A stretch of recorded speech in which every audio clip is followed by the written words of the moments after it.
레위기 23장 23절에서 25절입니다. 찾으셨죠? 같이 한 목소리 읽습니다. 시작. 여호와께서 모세에게 말씀하여 이르시되 이스라엘 자손에게 말하여 이르라. 일곱째 달 곧 그 달 첫날은 너에게 쉬는 날이 될지니 이는 나팔을 불어 기념할 날이요 성회라. 어떤 노동도 하지 말고 여호와께 화제를 드릴지니라. 아멘. 오늘은 나팔절에 대한 부분입니다.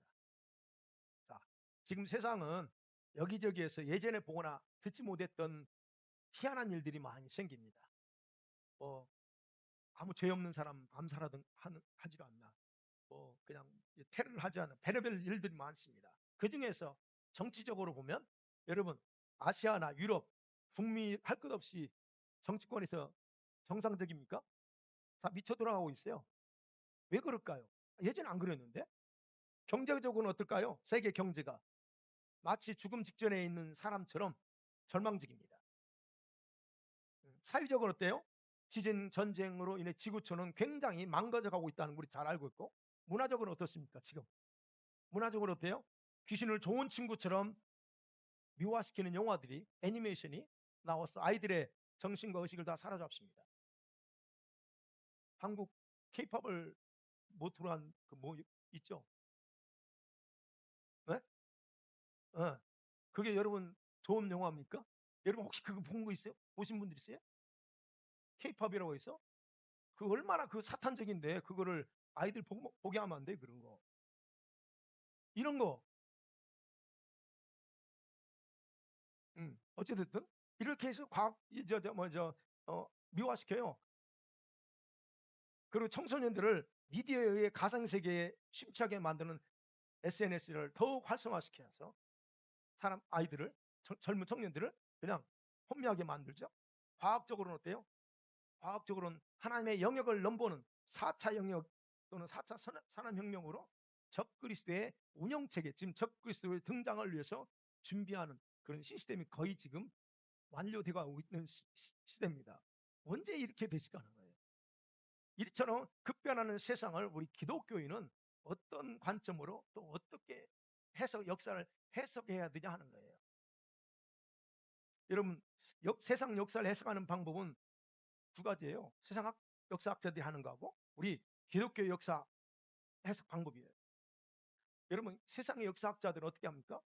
역사를 어떻게 해석하냐면 현재 흘러가는 역사를 단일한 방법으로 해석하지 않고 다양한 관점이에요. 다양한 관점과 목적을 가지고 현재 일어나고 있는 사실을 분석합니다. 그리고 거기에다 의미를 부여해요. 이거다라고 부여합니다.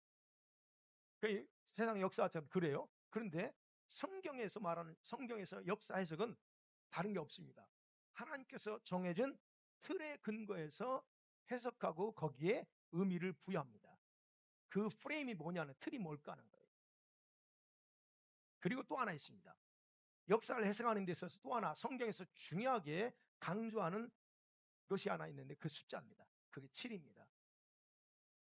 럭키 세븐. 네. 여러분, 하나님은 이 7이라고 하는 숫자에 근거해서 자신의 모든 계획을 거기다 다 셋업해 놓았어요. 7이라고 하는 숫자였어요. 1, 2, 3, 4, 5, 6, 7이 말해요. 속에. 성경은 7을 창조죠. 일곱 번째 날 뭐라고 그래요? 안식일로 정합니다. 그 다음에 절기, 우리가 보는 성경에 7대 절기예요. 8대 절기가 아니고 7대 절기예요. 그리고 제가 설교했던 다니엘의 71회, 이런 프레임이 있습니다. 여기서 주목해야 할 게 뭐예요? 세븐이에요. 세븐. 7이라고 하는 숫자. 그러니까 1에서 7까지의 그 각각의 날, 그 수에 맞는 계획을 세워뒀다는 겁니다. 그래서 바로 저 이제 그런 의미에서 오늘은 제가 이 7대 절기 중에 하나인 이 나팔절 속에 숨겨진 이 비밀을 통해서 세상 역사의 흐름을 한번 살펴보려고 합니다. 첫 번째로 생각해 봅니다. 하나님 준비하신 세상 역사를 푸는 열쇠, 준비한 열쇠가 있어요. 오늘 본문이 나팔절에 대한 겁니다. 나팔을 불면 일곱째 달 그 첫날은 나팔 불라 그러면서 성회를 지키고 모이라 그럽니다. 제가 이 설교를 준비하면서도 굉장히 고민 많이 했어요. 왜냐하면 성경을 알지 못하는 분들이 여기 앉아 계시거든요. 또 처음 오신 분들 앉아 계시거든요. 굉장히 이런 분들에게는 이해하기 어려운 그런 부분이 있을 수 있어요. 특별히 제가 주일날 설교하는 거 성경에 대해서 어느 정도 지식적인 이해가 있는 분들은 괜찮은데 그렇지 않으면 어렵다는 거예요. 왜? 여러분 로마서 같은 설교 로마서 여러분 이해가 돼요? 로마서 같은 설교 역시 마찬가지로 이 성경적인 지식이 없으면 들어도 무슨 내용인지 이해가 안 돼요, 사실은. 그래서 설교자로서 제가 로마서를 계속 해야 되냐 이 고민이 없는 게 아니에요. 근데 그럼에도 불구하고 제가 하는 이유가 있어요. 주일만 나오는 분들에게 쉬운 설교만 하면 좋은데 쉬운 설교만 하면 배울 기회가 없잖아요. 평일에 시간 내서 성경 공부를 한다면 괜찮은데 대부분 다 그러지 못하잖아요.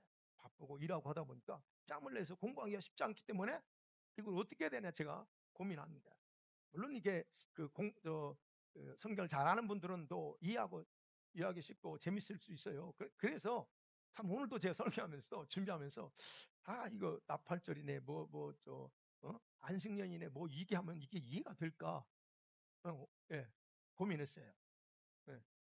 그래서 오늘도 그렇습니다. 그런 면에서 어려운 설교가 있어요. 그러나 여러분 주위에서 들어보세요. 처음 들으시는 분들은 주위에서 들어보면서 지금 세상에서 일어나는 이런 큰 사건들, 굵직굵직한 사건들을 이해하는 눈을 가질 수가 있습니다. 네. 자, 23일 내일 모레입니다. 오늘 20일이고 내일 모레 화요일은 성경 달력으로 나팔절입니다. 그리고 유대인들에게는 뉴이어가 시작됩니다. 아니 9월 24일에 뉴이어라고 말하는 데 어디 있어요? 근데 성경이 그렇습니다.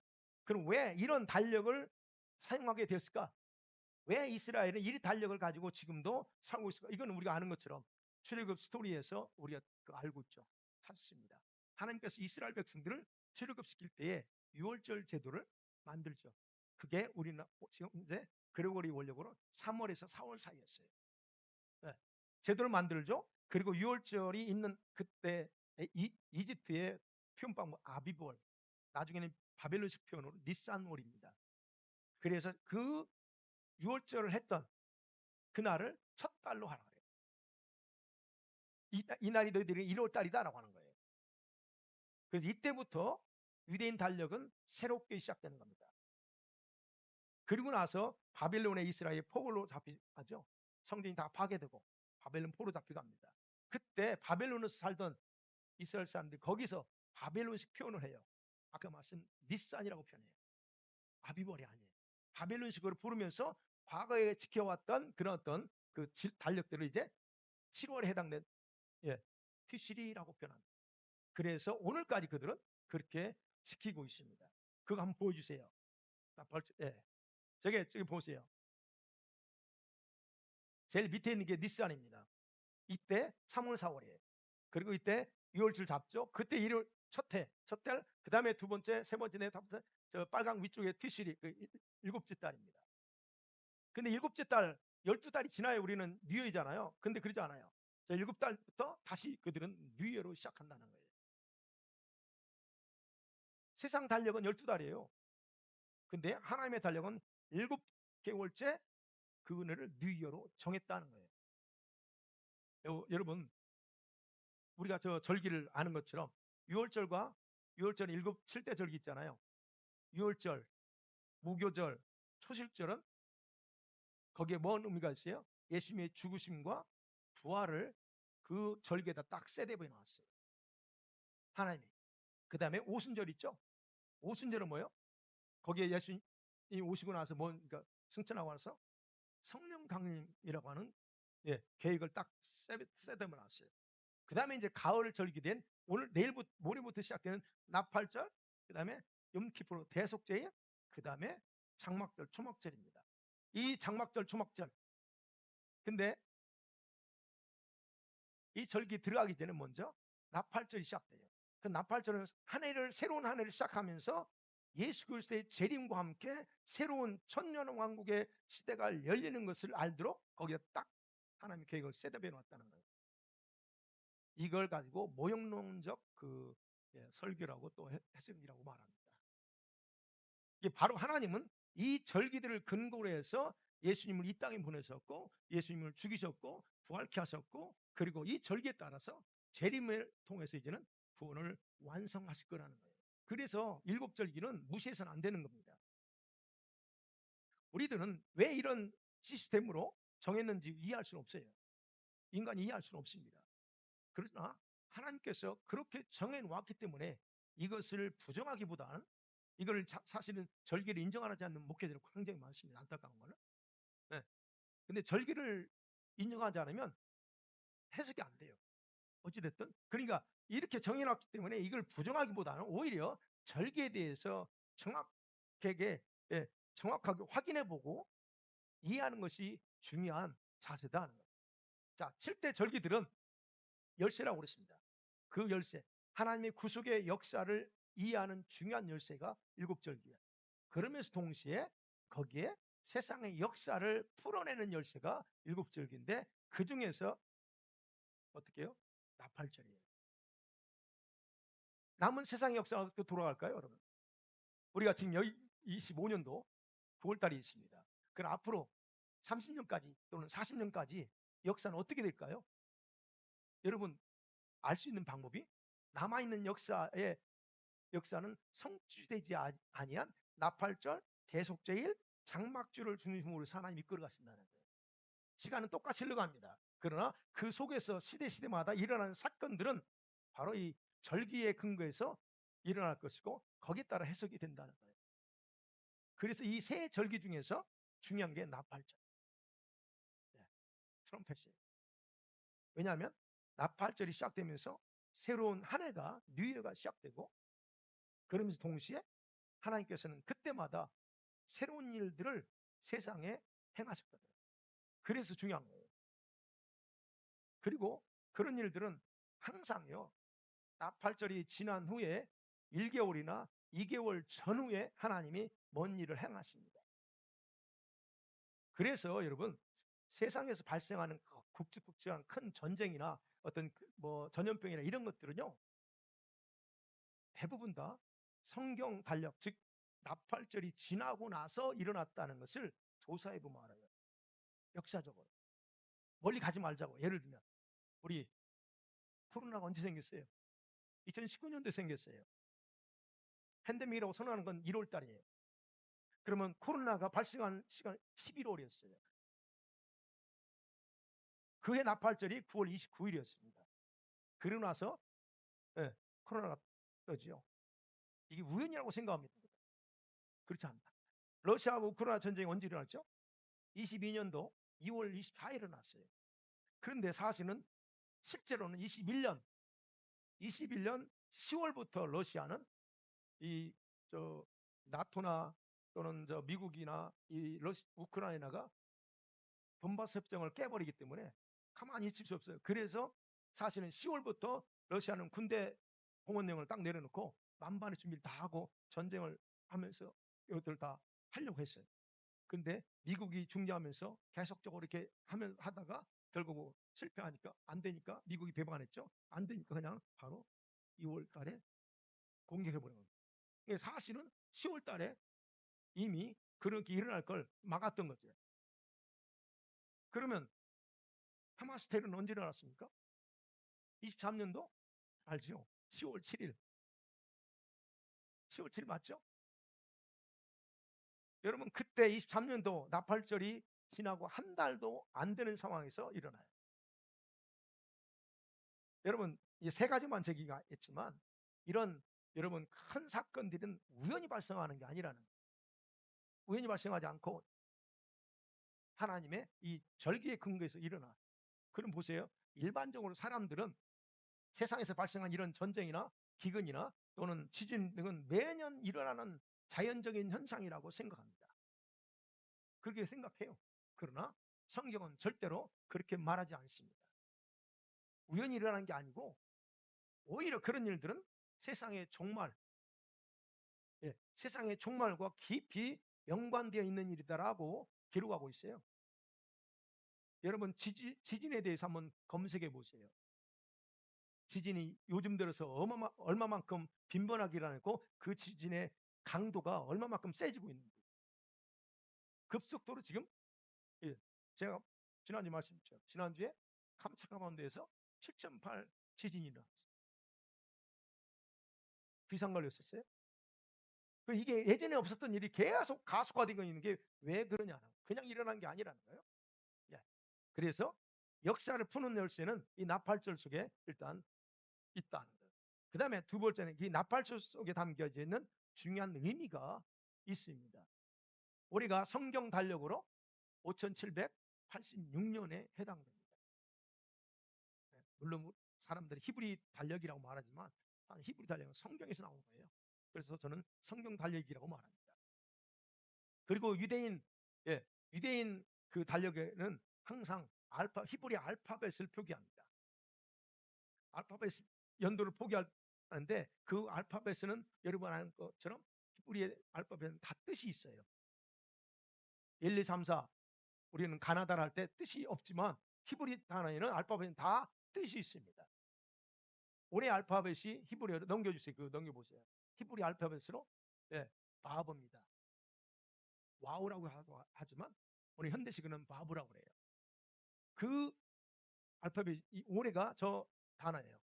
그 단어식 의미가 뭐냐면 end, secure, 훅이라고 하는 의미가 가지고 있어요. 그러면 이 단어는 그냥 단어가 아니에요. 예언적인 의미가 있어요. 예언적인 의미가 있는데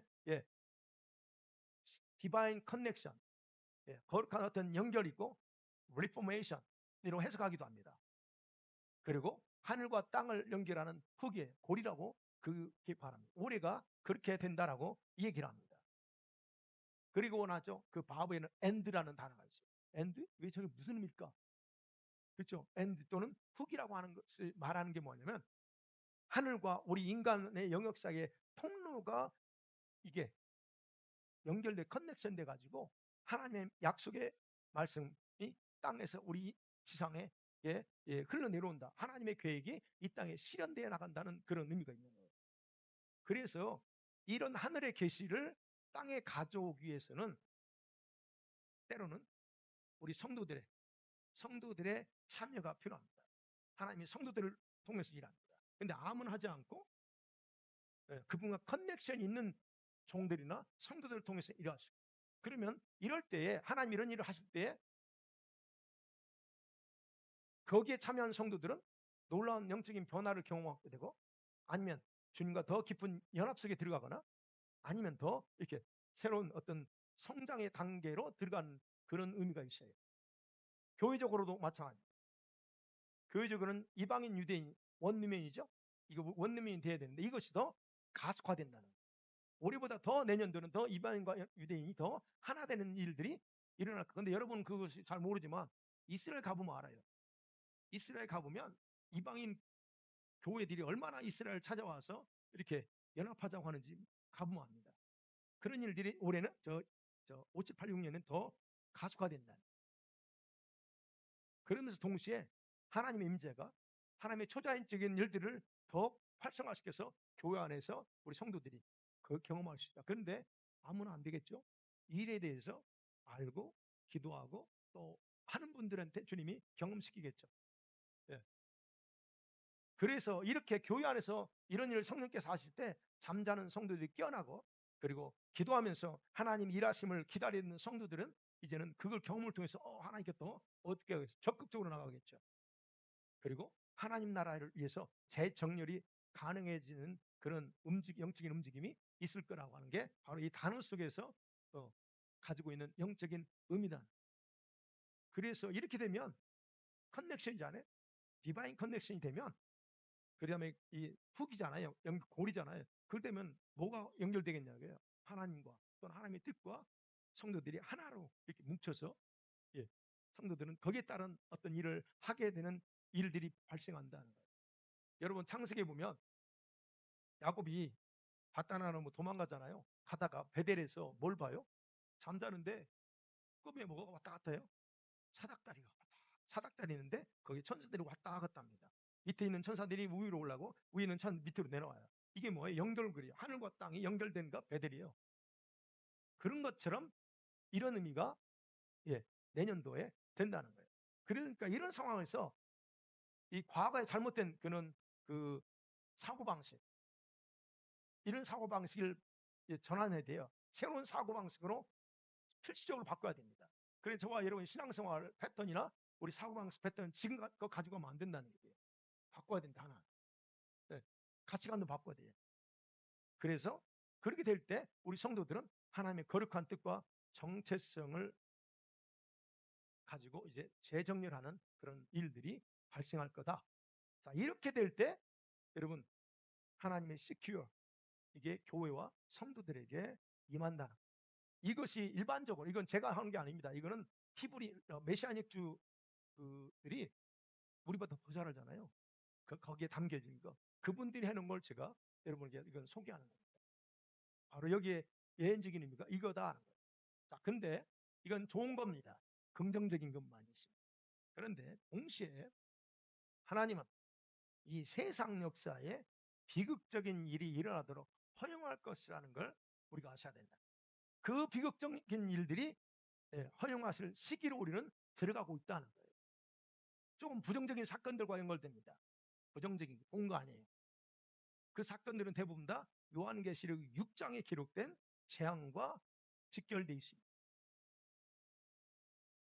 자, 이번 나팔절이 왜 중요한 의미가 있느냐는 거예요. 그 성경 구절 아직 안 해요. 왜 나팔절 중요할까? 아까 보여준 PPT 보세요. 저기 보세요. 여기 이제 354년 안식년이 2022년 21년에서 22년까지 했어요. 9월에서 9월. 그게 354번째 안식년이었습니다. 그 다음 22년부터 23년 9월까지 안식년 첫 해죠.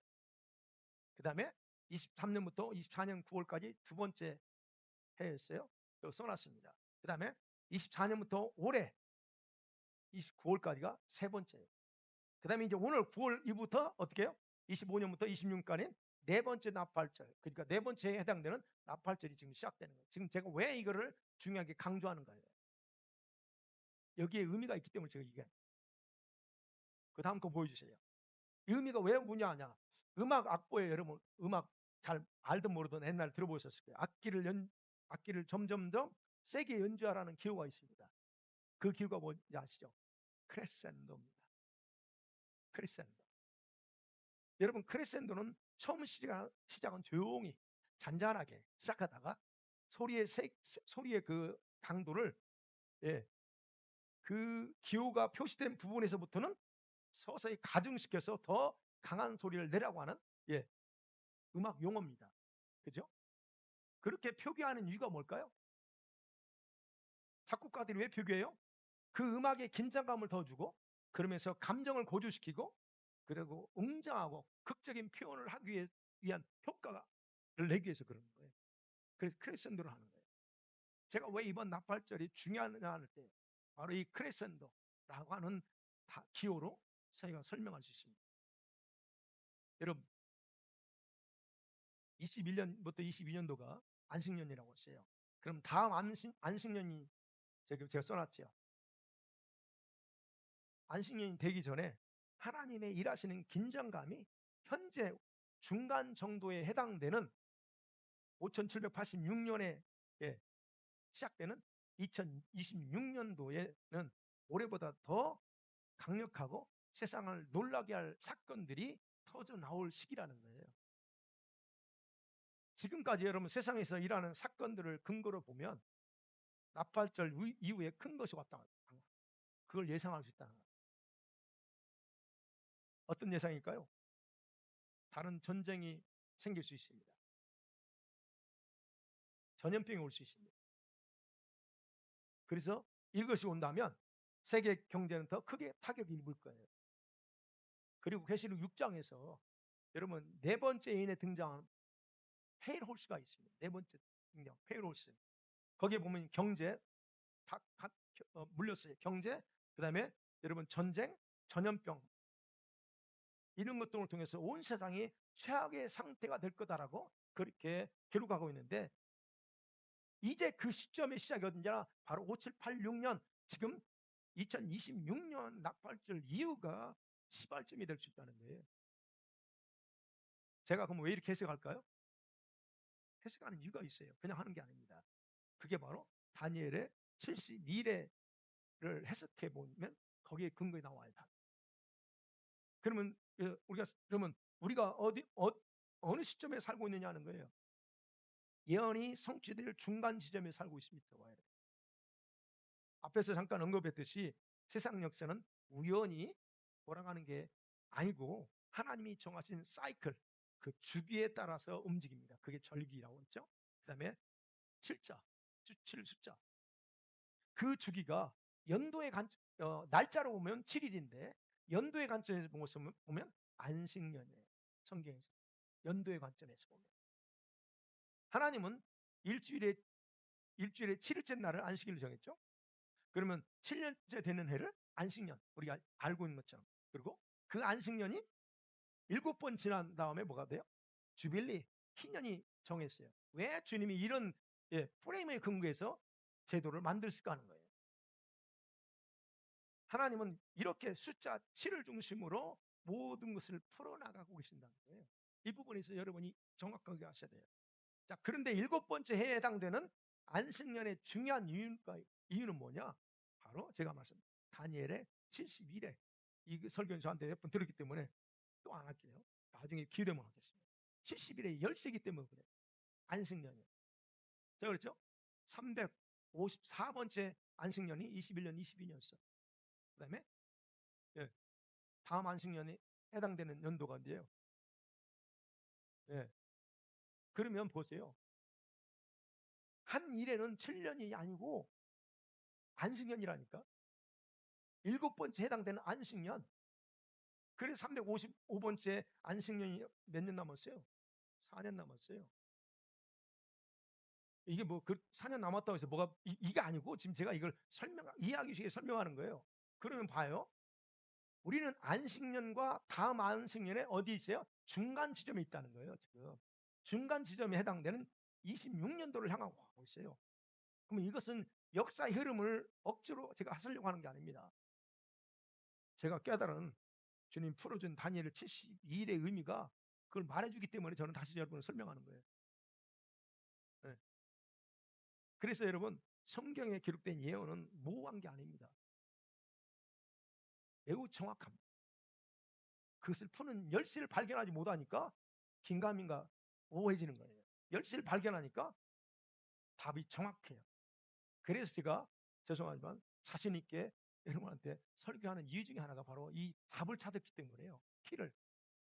자, 요한계시록 6장에 나오는 그런 어떤 인지왕이 있죠. 인지왕은 여러분 언제 일어날까요? 인지왕. 먼 훗날에 일어날 사건이 아니라 현재 저와 여러분들이 그것을 성취되는 것을 보고 있어요. 그 현장에 살고 있다는 겁니다. 계시록 보여주세요. 계시록 3장 6장 3절 4절 같이 볼게요. 시작. 둘째 인을 떼실 때에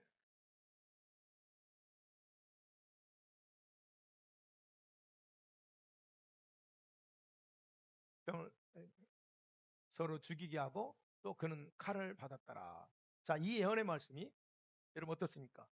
이 예언은 세계 각 나라에서 활동하는 평화를 파괴하는 정치적 용어로 좌파들, 이념으로 말하면 공산주의자들, 공산주의 사상을 가진 자들을 위해서 지금 성취되고 있어요. 정치적으로 서로 연합이 아니야. 국가적으로 또는 같은 민족끼리도 연합이 안 돼. 분열을 조장하고 평화가 아닌 반목을 일으키고 증오를 조장하면서 사회는 혼란스러워. 이미 이 부분은 우리 편만해져 있어요. 아니 정상적인 사람이 왜 아무 죄 없는 사람을 죽일까요? 그것도 대중적인 사람을. 정상적인 사람은 그런 생각 안 합니다. 그래서 자꾸 반목을 일으키고 이런 일들이 지금 그래서 두 번째 인은 지금 성취되고 있어요. 되었고 그래서 거의 편만했어요. 그 다음에 5절 6절 보세요. 5절 6절 시작. 셋째 인을 떼실 때에 내가 들으니 셋째 생물이 말하되 오라 하기로 내가 보니 검은 말이 나오는데 그 탄자가 손에 저울을 가졌더라.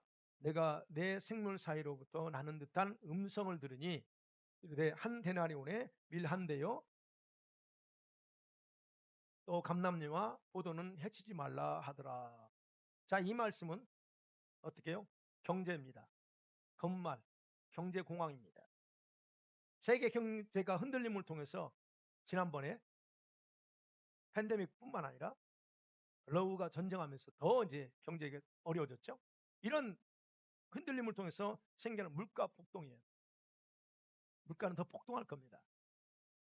그러다 보니까 사업이 망하죠. 사업이 다 망하죠. 사회적 경제 시스템이 무너짐을 통해서 성취되고 있어요. 우리는 하나하나 지금 그걸 보고 있어요. 그런 시대에 살고 있다는 거. 근데 앞으로 더 한 번 더 큰 게 올 거예요. 바로 이 경제 대공황 같은 것들이 닥쳐서 전 세계는 한 번 더 쓰나미처럼 휩쓸 거예요. 이게 왜냐면 제가 얘기하는 요한계시 6장에서 기록되는 거예요. 그 다음에 7절 8절이요. 네 번째 인 나오죠. 그걸 보여주세요. 시작.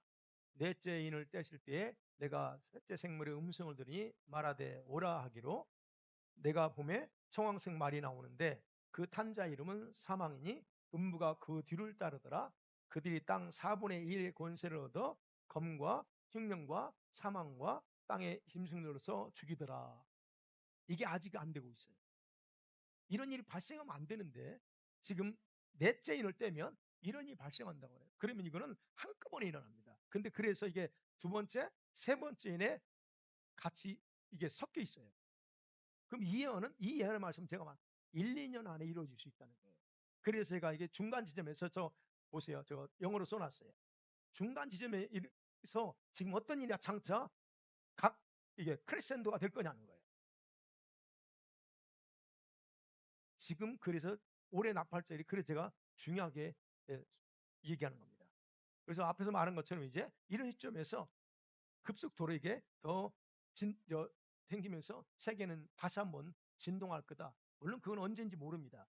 언제인지 터질 그 주님의 손에 있지만 그러나 예측이 가능하다. 그 다음에 또 하나 왜 제가 이제 중간 지점에서 크레센도라고 하는 표현을 쓰면서 중요하다고 보냐면 나팔절의 중요성 중에 하나가 뭐냐면 요한계시 11장에 나온 두 증인이 있습니다. 두 증인이 등장할 시즌으로 들어가요. 이 두 증인은 이스라엘에 들어가서 사역할 사람 그들이 생깁니다. 어쨌든 그 다음에 또 곡과 마곡 전쟁이 제가 그걸 쓰려다가 안 했어요. 또 그럴까봐 곡과 마곡 같은 전쟁이 중동에서 일어날 가능성이 커요. 어찌됐든 자 이런 일들이 발생해요. 그리고 이 모든 일을 주도하는 자들이 있어요. 세상에서 주도하는 자들 그런 주도하고 있는 자들은 자기의 목적을 이루기 위해서 목적을 수단 방법 가리지 않을 건데 근데 이것을 지금 누가 어떤 한 사람이 강력한 세계적인 파워를 가진 한 사람이 맡고 있습니다. 그 사람을 제거하기 위해서 암살하기 위해서 그런 계획도 가지고 있고 여러 가지 방법을 통해서 그를 제거하려고 합니다. 왜요? 그가 골칫거리거든. 그 때문에 지금 자기들의 계획이 늦어지고 있거든. 그런 일들이 장차 더 가속화되면서 생겨날 시즌에 있다 하는 거예요. 말씀 맺어봅니다. 사랑하는 성도 여러분. 자, 먼저 다시 돌아와서 나팔절 때마다 유튜브에서는요 예수님께서 재림에서 휴거가 일어날 거라고 하는 이상한 영상들이 올라옵니다. 꼭 이번 나팔절 때 예수님이 온다고 그래요. 미국에 그런 분들이 많아요. 한국에도 간간히 있어요. 이번에 유명한 분들이 있어요. 그분들이 유명한 목사님들이에요. 여러분 나팔절만 되면 올려요. 왜? 나팔절이 가지고 있는 게 예수님이 재림과 관련돼 있기. 왜? 나팔 불고 오시니까. 그래서 올해부터 7년 대환란이 시작되지 않나? 이러면서 그들은 계속 올려댑니다. 그런데요 여러분 예수님은 매년 나팔절에 오시지 않습니다. 자신이 정해놓은 시간이 있어요. 그 시간에 오세요. 그러니까 이런 거 보면서 혹시 또 이게 아예 아예 보지 마세요. 보지 마시고 봐도 아이고 헛소리 하고 있네 하고 넘기세요. 왜? 제가 말씀드렸잖아요. 예수님 오시려면 적그리스도가 등장해야 돼. 등장도 안 했는데 어떻게 예수님 온다고 그래? 안 옵니다. 내년도 안 오세요. 진짜 안 오세요. 왜? 성취가 안 됐어요. 어찌됐든. 그러니까 그 시간은 여러분 언젠가는 오시겠지만 그 시간이 언젠가는 나팔절과 안식년 제도에 거기에 다 드러나 있다는 거예요. 다만 수많은 성도나 종들이 그걸 발견하지 못하니까 나팔절만 돌아오면 우리 주님이 재림할 가능성이 크다라고 거짓말 같은 일을 많이 해요. 저는 거짓말이라고 해요. 그런 말 하면 안 돼. 그래서 우리는 그래요. 지금 이제 나팔절 이제 지나면서 26일을 맞이할 텐데, 그래서 세상은 앞으로 지금보다 더 혼란스럽고 시끄러운 일들이 더 점점 많이 생겨날 거라 하는 거. 우리 입장에서는 주님 오실 날이 1년 더 당겨졌다 하는 겁니다. 자, 지금 제가 이 설교가 어떤 분들에게는 마음에 와닿지 않을 수 있어요. 뭔 소리야 이거? 예, 무슨 소설 같은 얘기하고 있나? 이렇게 생각할 수 있으면 아니 제가 충분히 이해합니다. 그렇기 때문에 제가 고민 많이 했다고 했잖아요. 예. 그러나 여러분 중에 무엇을 믿든 간에 그건 자유입니다. 그러나 여러분이 진짜 지혜로운 성도라면 하나님께 이런 내용이 사실인지 아닌지를 기도하면서 알고 싶다고 한번 물어보세요. 스스로 그냥 자기가 다 아는 것처럼 결론 내리지 말고 물어보세요. 진짜 맞는지 안 맞는지. 그리고 이때를 잘 알고 있다라고 여러분이 스스로를 나는 마지막 때를 알고 있어 라고 스스로를 자부한다면 그 다음에 여러분 하실 게 있어요. 여러분은 지금보다 더 주님 앞에서 엎드려 기도하며 무장해야 됩니다. 아는 게 중요한 게 아니라 그렇지 무장해야 돼요. 왜냐하면 나팔절이 지나 5786년이 시작되면 하나님께서 교회들을 향해서 더 많은 능력을 풀어주실 거고 계시를 풀어줄 것이기 때문에 하셔야 된다는 거예요. 하나님께서 원하시는 자리에 있지 아니하는 성도들에게 하나님은 주지 않습니다. 원하시는 자리에 있는 성도들 그들이 줘요. 그래서 그 자리에 있지 않으면 그런 분들은 주님과 더욱더 연합이 이루어지지 못해요. 주님께 더 가까이 가지 않으면 반대로 점점 더 멀어지게 만드는 일들이 여러분의 삶 속에서 계속 나타나게 돼요. 왜 내가 조금만 더 열심히 하려고 왜 이게 자꾸 뭐가 걸리지? 이런 일이 생기는 이유가 뭐냐?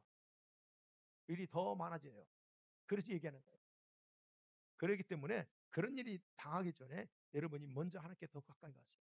회개하면서 하나님, 내가 좀 더 하나님을 더 만나고 싶으면 더 가까이 가시고, 그리고 좀 신앙 있는 분들은 그분 앞에 더욱 엎드려서 교제하는 시간을 가지세요. 그러셔야 됩니다. 그러면 여러분은 지금과는 차원이 다른 차원에서 하나님을 경험하게 될 것이고, 그러면서 하나님은 여러분의 삶을 새롭게 변화시켜 나갈 줄 믿습니다. 저와 여러분 모두가 그런 특별한 축복된 성도 되기를 축원합니다.